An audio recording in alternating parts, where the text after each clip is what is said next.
Agradecemos mucho la oportunidad que nos da el doctor Agustín Carstens de esta entrevista. El doctor Agustín Carstens es el gobernador del Banco de México, así que es un placer para nosotros estar en esta ocasión platicando con usted. Samuel, muchas gracias por la oportunidad y deseo el mejor de los éxitos, este esfuerzo que están encaminando ahora. Muchas gracias. Doctor, los mercados y la prensa ya ven que la Reserva Federal se encamina a otro recorte en su programa de compra de bonos el próximo 29 de enero, debido a la fortaleza de la economía estadounidense. ¿Es acaso este un signo de que la economía mexicana podría crecer este año más de lo que se ha previsto hasta ahora? Bueno, de alguna manera ya se tiene incorporado una mayor tasa de crecimiento para la economía de Estados Unidos dentro de los pronósticos que se han venido manejando, cuando menos ese es el caso del Banco de México.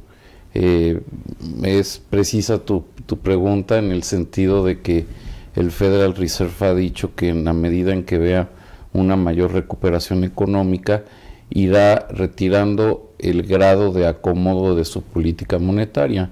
Entonces, pues sí, ciertamente si en las próximas reuniones no nada más deciden continuar con la eliminación del grado de acomodo, pues de alguna manera sí significará que hay unas mejores perspectivas de crecimiento para México. Aquel temor de una tormenta perfecta, que recuerdo que usted comentó, una tormenta perfecta en la economía mundial, y lo comentó en Singapur hace casi un año. ¿Ya desapareció esa tormenta perfecta? Bueno, yo creo que hay que seguir estando muy pendientes de ello. Sin duda un aliciente muy grande que era una política monetaria crecientemente acomodaticia en el mundo, pues es un tema que pues, prácticamente ha desaparecido. Digamos, hay que acordar que hace un año el Federal Reserve seguía sin dar señales claras de ir regresando o tratar de ir regresando a una normalidad en su política, y por otro lado también el Banco de Japón con el famoso Abenomics aventó pues una política monetaria francamente expansionista. Entonces teníamos, y junto con también la política del Banco Central Europeo muy acomodaticia, pues sí teníamos una creación de liquidez brutal, y sí la posibilidad de que muchos recursos se empezaran a canalizar a países emergentes y se empezaran a distorsionar los precios. Esto no ha sucedido porque ya algunos bancos centrales grandes como el FED pues han empezado cuando menos iniciado un largo proceso a la normalización.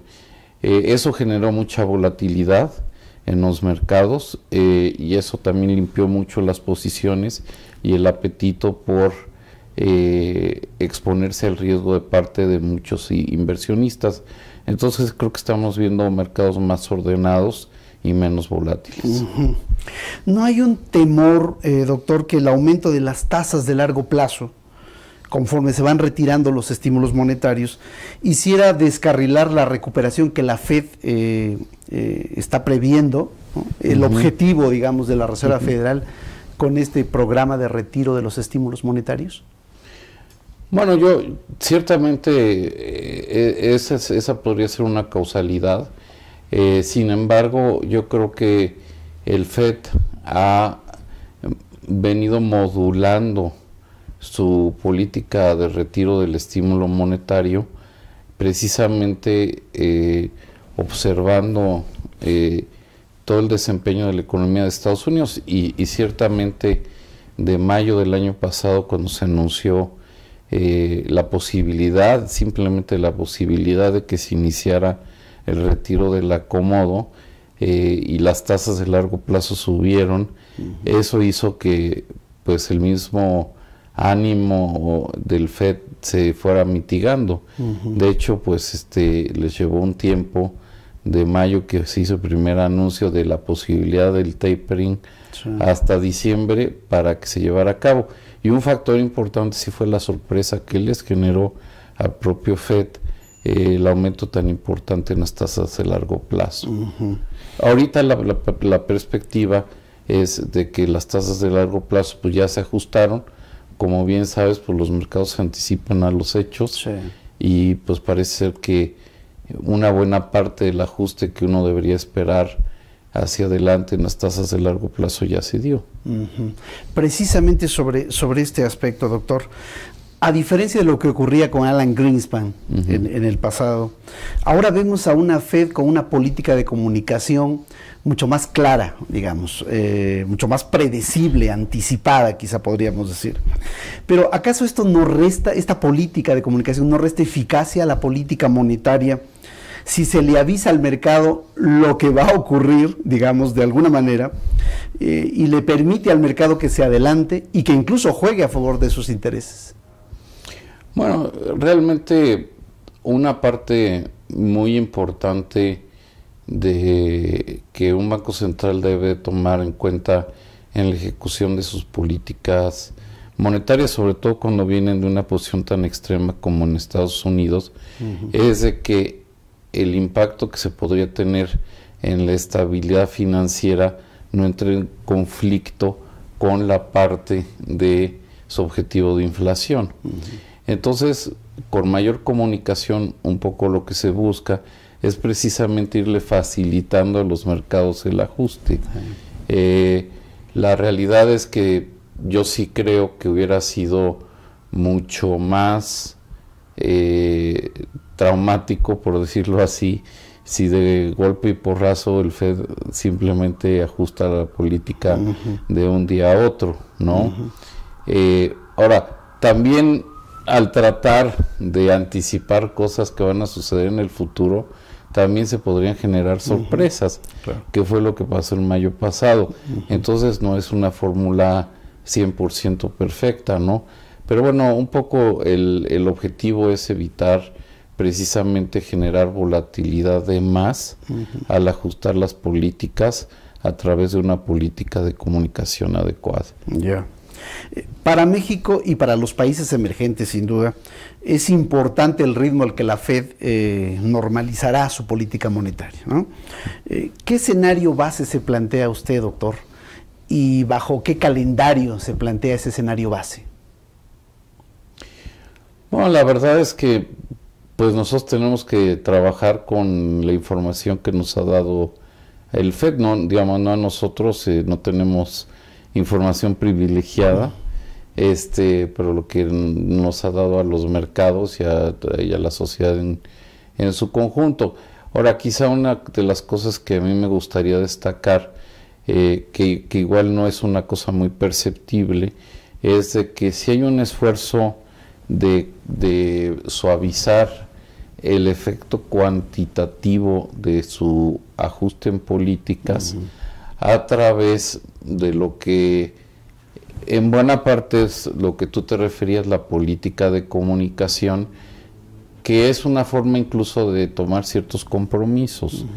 En inglés esas dos partes que está manejando el FED es el quantitative easing, que es la parte cuantitativa, que es la parte donde está reduciendo el monto de activos que está comprando, y por otro lado es el forward guidance, que bueno, semánticamente pues no hace mucho sentido, porque las guías se llama guía hacia adelante, pero pues una guía normalmente es hacia adelante, ya para atrás, para que queramos la guía, ¿no?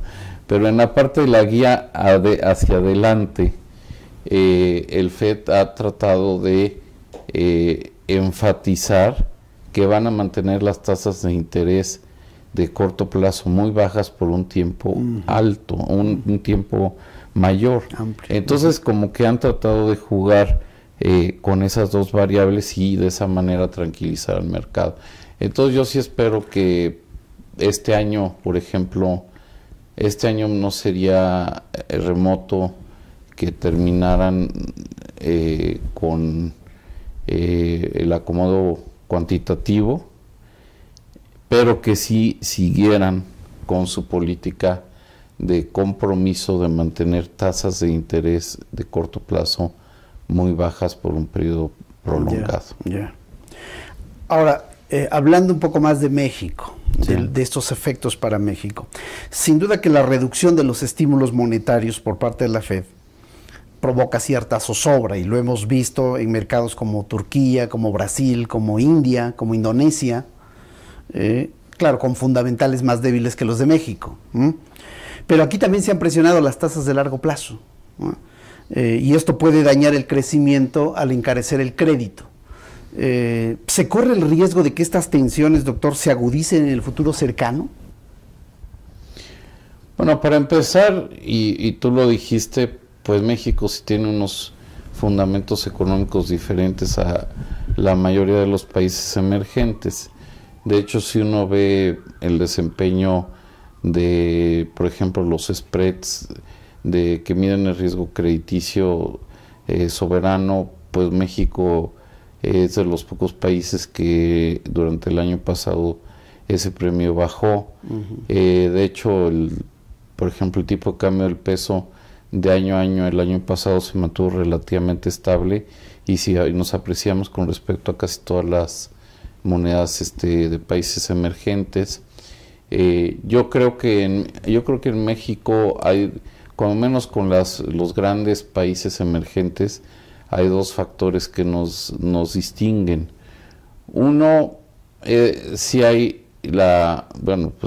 sí estamos en una circunstancia en la cual, a pesar de que se están tratando de normalizar algunas políticas monetarias, el mundo va a continuar estando en una situación de crecimiento deprimido.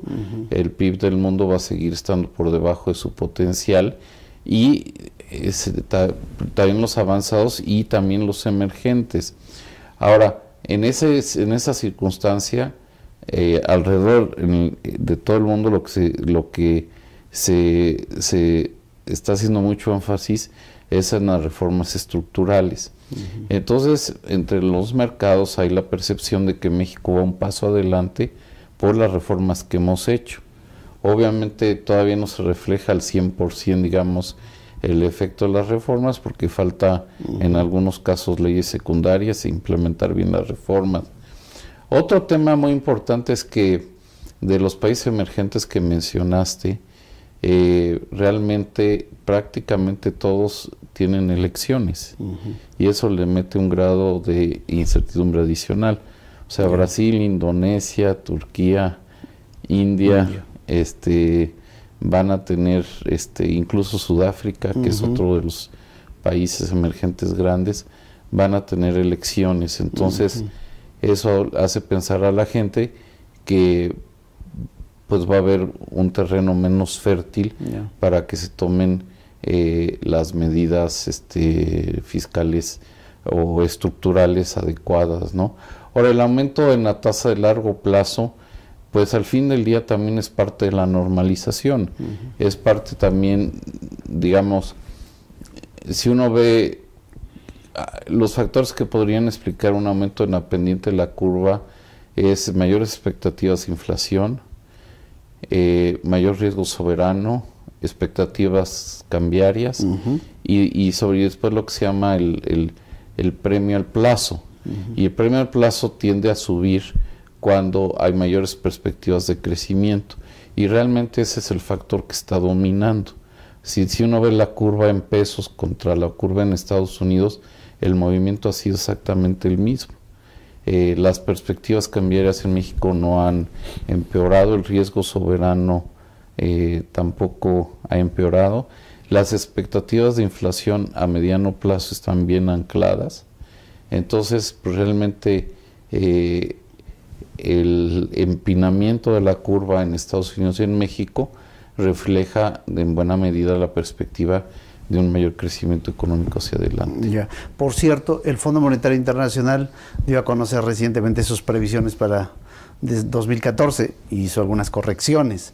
Y la directora gerente del Fondo Monetario Internacional, digamos, se le vio optimista respecto de sus comentarios. ¿Comparte ese optimismo por el comentario que acaba de hacer hace un momento?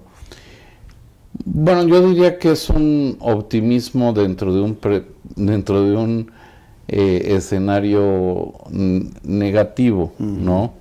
O sea, realmente lo que nos dicen los pronósticos de el Fondo Monetario es que de acuerdo a esa institución vamos a estar menos peor que el año pasado, porque al fin de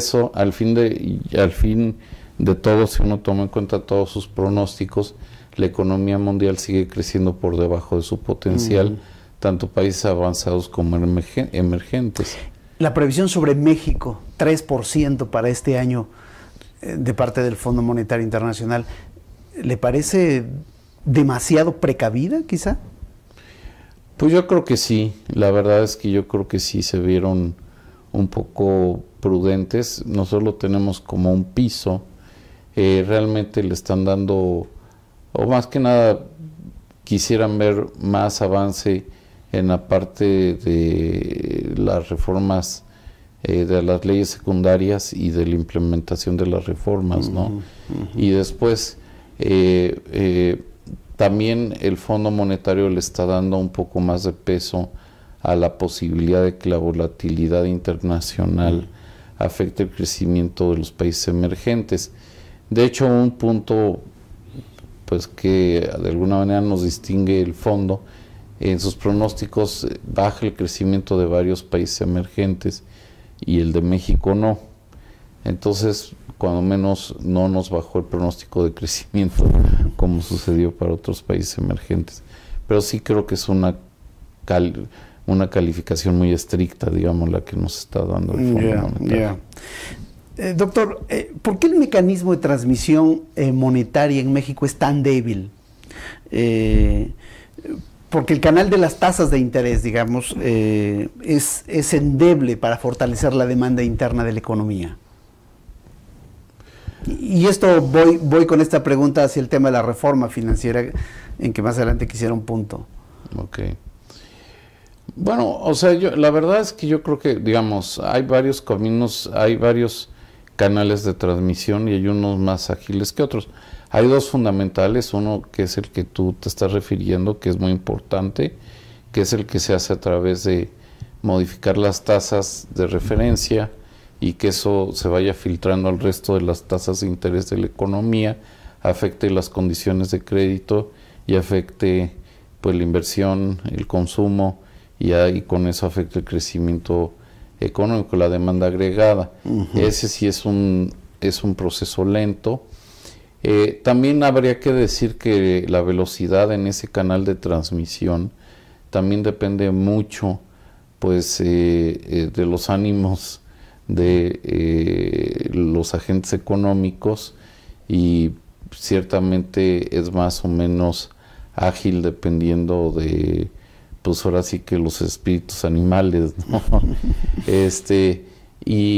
Un canal de transmisión que es mucho más, yo diría, ágil, es que las condiciones monetarias pueden afectar al tipo de cambio y eso afecta más rápido a las exportaciones y eso también puede tener un mayor efecto sobre el crecimiento económico.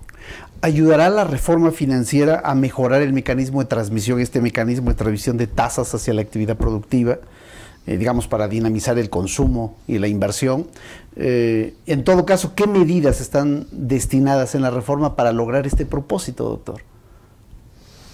Bueno, realmente una de las cuestiones que a todos nos han preocupado, pues es la baja penetración de crédito dentro de la economía mexicana. Y a través de varios canales se está tratando de hacer más ágil ese canal, ¿no? Y sobre todo que hay una mayor extensión de crédito. Uno, bueno, pues ya sabemos, es la parte de darle mayor seguridad jurídica a los prestamistas, ¿no? De que en caso de que haya incumplimiento puedan recuperar de manera más ágil las garantías. Por otro lado, pues también se está ampliando y se está impulsando otros canales de transmisión, digamos, de expansión de crédito, ¿no? Uniones de crédito, ese tipo de intermediarios financieros, pues se le está dando más espacio dentro de la reforma. Y por otro lado, pues también se le quita ciertas limitaciones a la banca de desarrollo para que coadyuve a ampliar el acceso al crédito a muchas empresas y personas que hoy no tienen acceso, sobre todo yo espero que a través de garantías, ¿no? Y de esa manera pues mejorar el balance entre tasa y riesgo y hacerle más accesible el crédito a muchas personas, ¿no? Entonces yo diría que esas son las 3 líneas fundamentales mediante las cuales el crédito debería de fluir más ágilmente en nuestro país. Ya. ¿Cuál es el mayor temor en materia de precios para este año del gobernador? Bueno, tenemos pues vamos a tener una situación muy particular en los próximos meses, de hecho en las próximas semanas, y ese es el hecho de que por razones fundamentalmente de las medidas asociadas al paquete fiscal, tendremos una inflación por arriba del 4% por algunos meses. Hay el reto más, y digamos, si no es, dado los datos preliminares que hemos visto, no es un tema exclusivamente del paquete fiscal, también el clima ha hecho que algunos precios agropecuarios estén más altos de lo debido, y por otro lado también se ha juntado el ajuste en algunos precios de transporte urbano, que son precios que hay que decir son regulados, son parte de la inflación no subyacente y que no responden a la política monetaria. Digamos, el metro de la Ciudad de México, también el transporte en Monterrey ha subido sus precios. Entonces, sí vamos a tener algunos meses una inflación por arriba de nuestro intervalo, por arriba del 4%. Nosotros pensamos, digamos, y eso es tema muy importante que va a tener que discutir la Junta la siguiente semana, que tenemos ya nuestra Junta de Política Monetaria, pues es que tanto este aumento pues puede ser perdurable, puede generalizarse, y pues si requiere un ajuste en la postura monetaria.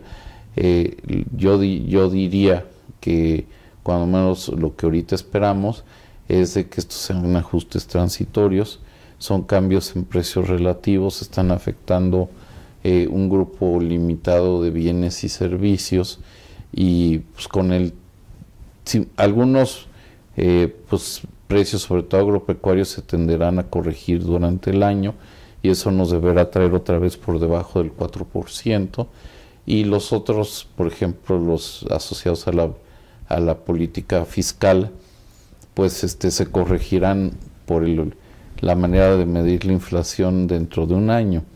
Ahora, como bien dijiste hace algunas preguntas, el mecanismo de transmisión de la política monetaria es lento, entonces es muy probable que pues de hecho, aún si quisiéramos combatir ese efecto a través de políticas monetarias, pues el efecto que tendríamos sobre los precios vendría ya cuando el efecto aritmético de la medición ya habría corregido la situación. Entonces, para lo que va a estar muy vigilante el banco es que este proceso no afecte las expectativas de inflación de mediano plazo. Lo que ahorita vemos en las expectativas es que sí, las de 2014 han aumentado, pero las 2015 y para periodos más amplios siguen siendo congruentes con una convergencia hacia la inflación al 3%.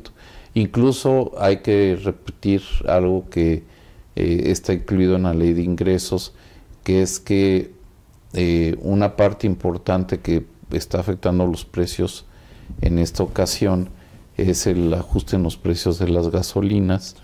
Pues prácticamente está subiendo 3 veces el objetivo de inflación, pero de acuerdo a lo que pronunció la Secretaría de Hacienda, pues es muy probable que a partir del año que entra se fijen la dinámica de precios de gasolinas conforme a la inflación esperada, y eso sí nos ayudaría a nosotros mucho a la convergencia, ¿no? Aunque este año vamos a tener otra vez un impacto importante por este incremento sustancial en precios de gasolinas. Sin duda. Y con esto, doctor, hay riesgos reales, palpables, digamos, sobre digamos, factores de segundo orden en materia de precios, o sea, esta contaminación generalizada de precios en la economía, ¿o no está descartado estos riesgos?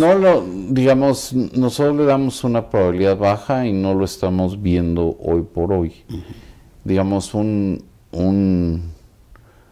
tema que además ayuda, digamos, ahora sí que de lo malo rescatar lo que se pueda, pero digamos, dado que todavía tenemos una brecha del producto negativa, es decir, que la economía estaba creciendo por debajo de su potencial, es relativamente más difícil que se dé ese contagio. Entonces, nosotros pensamos que el contagio debe ser limitado. Pero sí, el banco, la Junta se va a mantener muy vigilante a que si eso sucede, pues pudiéramos responder de manera ágil. Esta brecha, digamos, este comportamiento de la economía mexicana también provoca una holgura en el mercado laboral. Y esto quiere decir que el poder adquisitivo de los salarios o la masa salarial en general no está creciendo como debería crecer. Digamos, estas son buenas noticias para el Banco Central, no tan buenas para, digamos, para los empleos y los salarios del país. Esta es un poco la lectura que hace el Banco Central de manera reiterada y lo ha estado haciendo en sus propios documentos. Pues sí, digamos, no tanto lo celebramos como buenas noticias. De hecho, nos gustaría más bien estar enfrentando un entorno diferente, pero tienes toda la razón. O sea, en la medida en que haya un menor crecimiento económico, hay holgura en el mercado laboral, y eso implica que los insumos, el costo de un insumo muy importante como la mano de obra, no va a estar subiendo a tasas aceleradas, y eso obviamente pues le quita presión a la dinámica inflacionaria. ¿Está el país en un Mexican moment? Le dijo la prensa extranjera así. Bueno, realmente ponerle etiquetas a los países es muy complicado.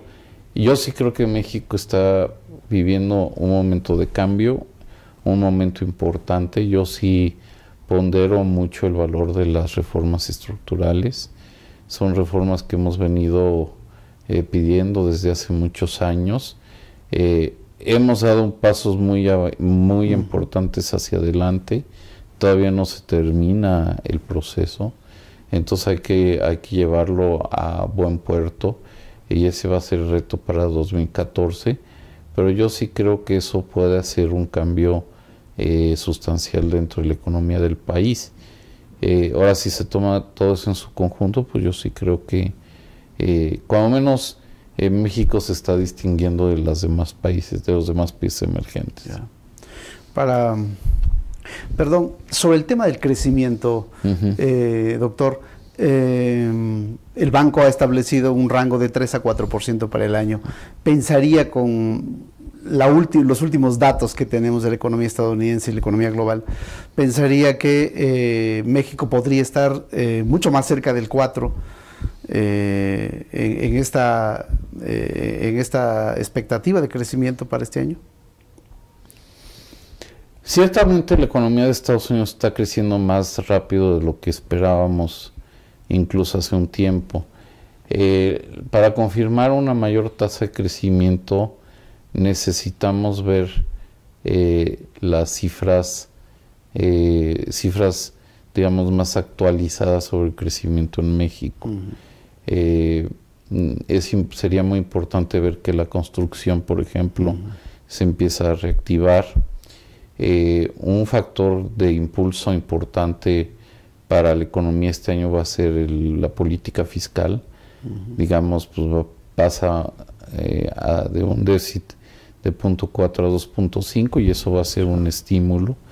Y pues ahí lo que es importante ver es que pues empiece a ejecutar el gasto en tiempo y forma y que eso le empiece a dar un mayor dinamismo y generar mayor confianza, inducir mayor inversión e incluso pues que algunas de las reformas ya legisladas pues empiecen a tener un impacto, ¿no? Entonces, digamos, yo no descartaría ni mucho menos un escenario más cercano al 4%. Sin embargo, al día de hoy todavía estamos apenas recibiendo la información del cierre del año pasado, y lo que va a ser muy importante es ver las cifras de inicio de este año. Ahora, en sus expectativas, los cambios tributarios que se aprobó dentro del paquete fiscal para este año, ¿no pueden constituir también un freno a la demanda agregada de la economía? Bueno, al consumo. Nosotros pensamos que ya tomando el paquete en su conjunto, el ingreso y el gasto, sí va a haber un impulso fiscal al crecimiento y que va a ser por ahí del 0.3-0.4%. Bien. Para terminar, doctor, en la reforma del Fondo Monetario Internacional, ¿qué papel va a asumir para prevenir riesgos en los mercados emergentes? En las reformas del Fondo Monetario o del sistema financiero. Del sistema financiero internacional.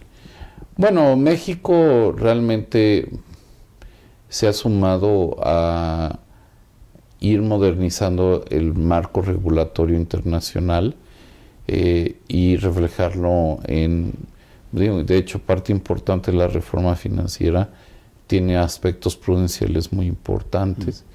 ¿Por qué? Porque la crisis de los países avanzados nos dejaron ver que una dependencia de una razón de capitalización relativamente laxa, pues no es suficiente para mantener la estabilidad financiera. Entonces sí es necesario seguir trabajando en pedir requerimientos de liquidez, de apalancamiento, tener mejores procesos de supervisión y también de resolución de crisis bancarias. En todas esas áreas nosotros hemos venido avanzando. Un paso importante se hizo en la reforma financiera. Entonces, digamos, yo creo que el punto fundamental es que si bien en esta crisis financiera los países emergentes no estuvieron en el epicentro, sino más bien fueron los países avanzados, creo que sí es importante que nosotros aprendamos ahora sí que de la poca fortuna de otros países y ajustar de manera preventiva nuestros marcos de regulación y supervisión.